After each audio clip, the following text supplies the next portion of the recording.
दोस्तों जितने भी स्टूडेंट्स एडमिशन लेना चाहते हैं बीएड में, किसी भी स्टेट से हो या किसी भी स्टेट से उन्होंने कंप्लीट की है ग्रेजुएशन या मास्टर्स, अब वो चाहते हैं बीएड में एडमिशन लेना, उनके पास सवाल का एक जवाब नहीं होता कि एलिजिबिलिटी क्या है, क्या हम मास्टर बेस पर एडमिशन लें या हम ग्रेजुएशन बेस पर एडमिशन लें, दोनों में बेनिफिट क्या है। मतलब कि हम अगर मास्टर्स पे लेंगे, कई लोग बोलते हैं कि जो बीएड करने के बाद जो एक एंट्रेंस टेस्ट होता है वो आपको नहीं देना होता। ऐसे कई सारे सवाल हैं, बट उससे पहले का सवाल ये है कि एलिजिबिलिटी क्या होगी अगर आप बीएड में एडमिशन लेना चाहते हो।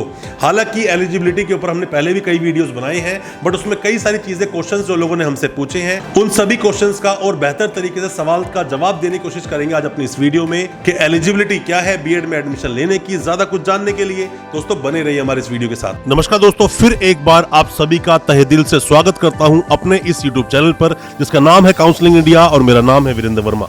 जैसा आप सभी जानते हैं, हम देश विदेश की यूनिवर्सिटीज, कॉलेजेस, उनके कोर्सेज को एक्सप्लोर एंड रिव्यू करते हैं और आपको बताते हैं सब कुछ जो आप जानना चाहते हैं। सभी यूनिवर्सिटीज, कॉलेजेस और बोर्ड के बारे में कोई भी वीडियो आप देखना चाहते हैं, हमारे दूसरे चैनल यूनिवर्सिटी इंडिया पर जाकर आप देखें और इस चैनल पर सभी कोर्सेज के बारे में आपको इंफॉर्मेशन जरूर मिलेगी, जितने भी कोर्सेज इंडिया या अब्रॉड से कराए जाते हैं। दोस्तों बीएड मतलब कि बैचलर इन एजुकेशन। आप जो बैचलर ऑफ एजुकेशन करते हो उसके लिए एलिजिबिलिटी क्या है। सबसे पहले बड़ा ही आसान शब्दों में आप ये समझिए कि किसी भी रिकॉग्नाइज यूनिवर्सिटी से, मतलब कि यूनिवर्सिटी का यूजीसी से रिकॉग्नाइज होना जरूरी है। अगर वो यूजीसी रिकॉग्नाइज्ड है तो वहां से आपने ग्रेजुएशन किया हो या मास्टर्स किया हो, मतलब 3 इयर्स का कोर्स किया हो या आपने उसके बाद में 2 इयर्स जो कोर्स होता है मास्टर्स वो किया हो, दोनों पर ही आप एलिजिबल हैं। मतलब कि आपके ग्रेजुएशन में मान लीजिए 47% है, बट देखा जाए कि मास्टर्स में आपके 60% है, तो आप बिल्कुल एलिजिबल हैं, आप एडमिशन ले सकते हैं कहीं से भी एडमिशन। खास करके हरियाणा की बात करें तो हरियाणा में आपका एडमिशन बिल्कुल हो जाएगा।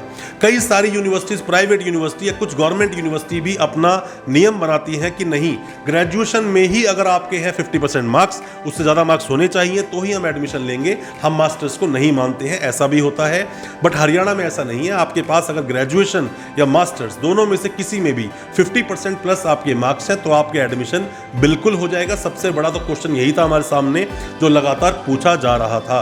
साथ में ही आपने मान लीजिए एडमिशन आपको लेना है तो सर सब्जेक्ट क्या होंगे, क्या क्या सब्जेक्ट में हम बीएड कर सकते हैं। दोस्तों बीएड करने के लिए मैक्सिमम स्टूडेंट जो चूज करते हैं वो हिंदी और इंग्लिश में से कोई भी एक लैंग्वेज लेते हैं और सोशल स्टडीज को ले लेते हैं, अपनी बीएड को कंप्लीट कर लेते हैं, बाद में अप्लाई करते हैं जहां भी उन्हें अप्लाई करना होता है। पर आपकी अगर कोई चॉइस है, मतलब मान लीजिए कॉमर्स से आप आए हैं, चॉइस आपकी अलग होगी, साइंस पास आउट किया है, चॉइस अलग होगी, बीटेक करके आ रहे हो, चॉइस आपकी बिल्कुल अलग है, आप आ रहे हो आर्ट्स करके, चॉइस अलग होगी। तो डिपेंड करता है कौन सब्जेक्ट आप लेंगे। बट हाँ, इसमें आपकी कॉलेज मदद जरूर करेगा। आप कॉलेज से पूछिए कि हम क्या सब्जेक्ट चूज करें, वो आपकी उससे मदद जरूर करेगा।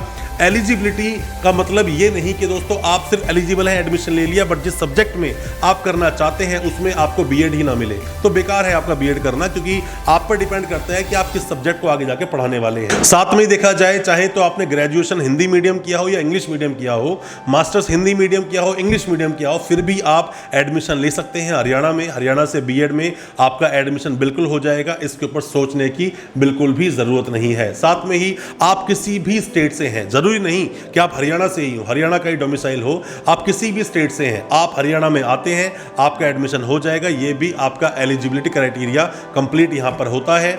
आप बिहार से हैं, यूपी से हैं, उड़ीसा से हैं, किसी भी स्टेट से हैं, दिल्ली से हैं, आप आइए हरियाणा में, आपका एडमिशन बिल्कुल होगा।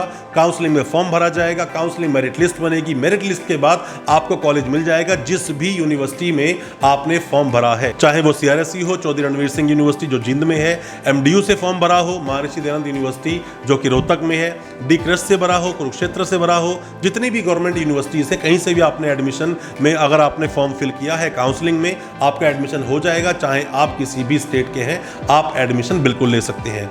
अगली बात आती है कि आप मीडियम क्या चूज करेंगे, हिंदी मीडियम या इंग्लिश मीडियम। हरियाणा में बीएड करने के लिए दोनों मीडियम अवेलेबल है, चाहे आप हिंदी मीडियम लीजिए चाहे आप इंग्लिश मीडियम लीजिए, आपका आसानी से एडमिशन हो जाएगा। प्रॉब्लम ऐसी आपके सामने खड़ी नहीं होगी, मतलब आप हिंदी मीडियम पास करके आ रहे हैं तो आप एडमिशन नहीं ले पाएंगे या इंग्लिश मीडियम करके आ रहे हैं तो एडमिशन नहीं ले पाएंगे। ऐसा कोई एलिजिबिलिटी क्राइटेरिया नहीं है, आप दोनों तरीके से एडमिशन ले सकते हैं। बट हाँ, आपका जो एडमिशन होगा वो होगा काउंसलिंग के थ्रू ही।